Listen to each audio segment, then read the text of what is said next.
What we got here today is this little DC portable power station from NewsMe. Now this is a DC only power station. Now I really like the idea of the DC power station. I did a video on this a while back on one from the Anchor company, and this is sort of the same thing, but you know, quite a bit cheaper really. Let's go ahead and get this out of the box and check it out.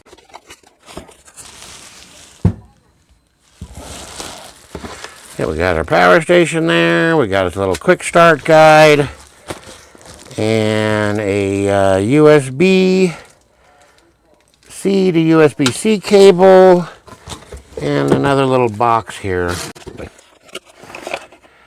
All right, so we got our MC4 to a little mini barrel jack. I'm not sure what size that is.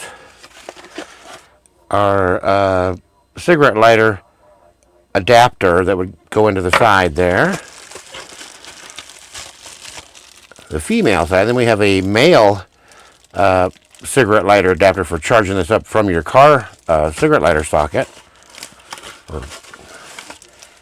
And now this is one thing that's nice here too, is where as the Anchor one, which I really do like, I'm not going to try to poo-poo on the Anchor, but it did not come with a charge brick, because the Anchor one charges at 140 watts. We'll see here in a minute how fast this one can charge or how many watts it uses from this brick. That'll be in the manual here. Get this stuff out of the way.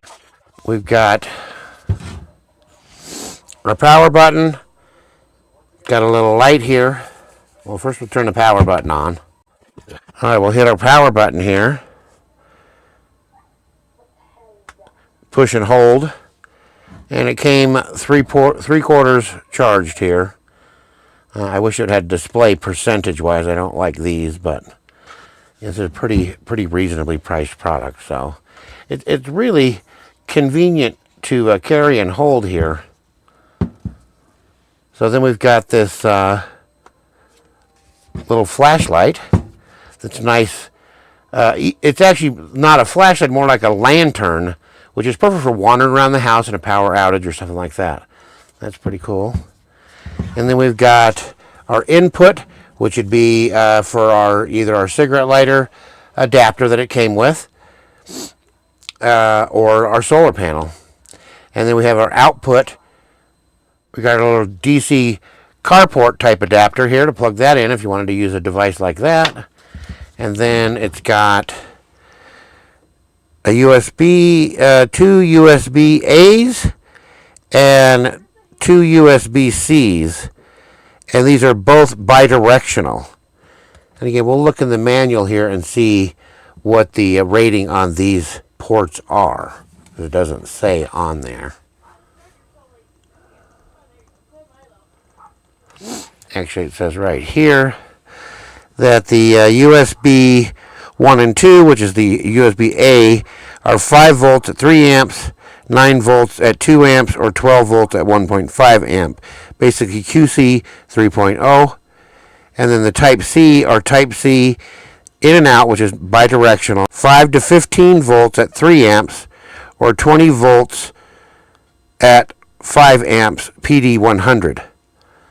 So that's what I'm curious to find out, is we will see here if the little power charging brick will put 100 watts in there. So we're going to go ahead and hook that up and get this completely charged up, and then we'll take a look at some of the rest of the things, and I'll give you some ideas of why I really like the idea of a DC power station for certain applications. All right, so I've got the power brick that came with it. It looks like it's probably a 65 watt power brick. So it says it does support 100 watts coming in, but the brick is actually only a 65 watt brick. I'm going to go ahead and try to charge this from a 100 watt source and see what happens here. Yeah, okay. So I used my own 100 watt power brick, and you can see it is charging at 96 watts, which is basically 100 watts. So, you know, you always got to have, it's always a little bit less with power loss in the cable and sort of all that sort of stuff. And that is the cable, the same wire that it came with. So that's kind of a bonus, because a 65 watt power brick still costs you $20 or so. All right, so we're going to go ahead and let that charge up, and then we'll talk about some use cases for this thing. So there's several reasons why I like the small DC power station. Number one is because I have a ton of USB devices. I have everything from flashlights to fans to my electric razor to lamps, and of course the most obvious things like phones and tablets and stuff like that. I understand DC only may not appeal as much to those who don't have a ton of DC devices like I do, but the practical use of this, even if you don't, is pretty high if you think about how you really do things in a power outage situation. I'm not suggesting for a second that this is all you need, but it makes the perfect companion to a larger power station. The practical scenario in a power outage is that you'd put a large AC power station in the kitchen if it's large enough to power your refrigerator or freezer or whatever. If it's not large enough to power the fridge, then maybe you put it in the living room where the family gathers and maybe power a TV or something like that, some kind of form of family entertainment. But then the night comes where it's time for bed. So you have a flashlight to make your way to the bedroom, but then you're struggling with the flashlight while you do all the things you would normally do before bed, like getting undressed and whatnot. A flashlight is not practical for this, and a lantern is much more practical because you can set it down and illuminate the area without the need to hold on to it. Then you get in bed, and maybe it's time to read a book or something. And also plug in your phones so that they will be fully charged in the morning. You could have done this earlier and charge your phones off the power station that you had in your kitchen or in your living room, but then you're also taking away from the power in the battery of that power station. Because just like in your house, the distribution of power and having the outlets that you need where you need them, when you need them, is super helpful and convenient and makes the whole outage less disruptive to your routine. So I went ahead and got the bundle on this with their portable 100-watt solar panel as well. I think it's a pretty good deal because it's only $199 for the bundle right now. Now, if I'm being perfectly honest, though, I didn't have high expectations with the solar panel, nor really for this power station for that matter. I felt like it was too cheap to be any good, but I was pleasantly surprised by both. At one point on the solar panel, I was able to get 102 watts out of that sucker, and then even with mild cloud cover, I was still getting 75 watts out of it, and that's pretty impressive for a 100-watt portable solar panel, especially from some brand that you never really heard of before. And the fact that the panel came with an adapter cord that allows you to hook up to not just this power station, but just about any power station that's on the market, makes it a really good deal. Just that cord would cost you $25, so having it included just adds value to the whole purchase. I was able to charge 2 phones overnight, as well as my wife's MacBook, using the 100-watt USB ports, and it barely put a dent in the 270-watt-hour battery.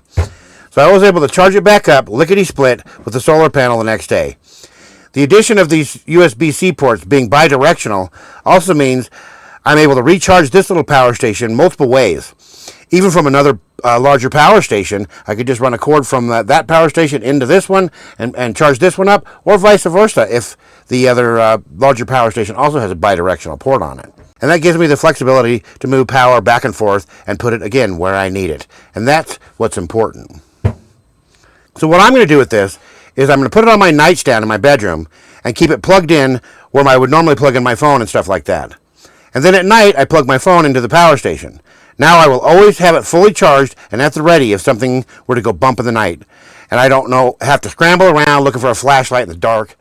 I can just grab my little Newsme here, turn on the lantern, and not kill myself trying to navigate a dark house to figure out what's going on.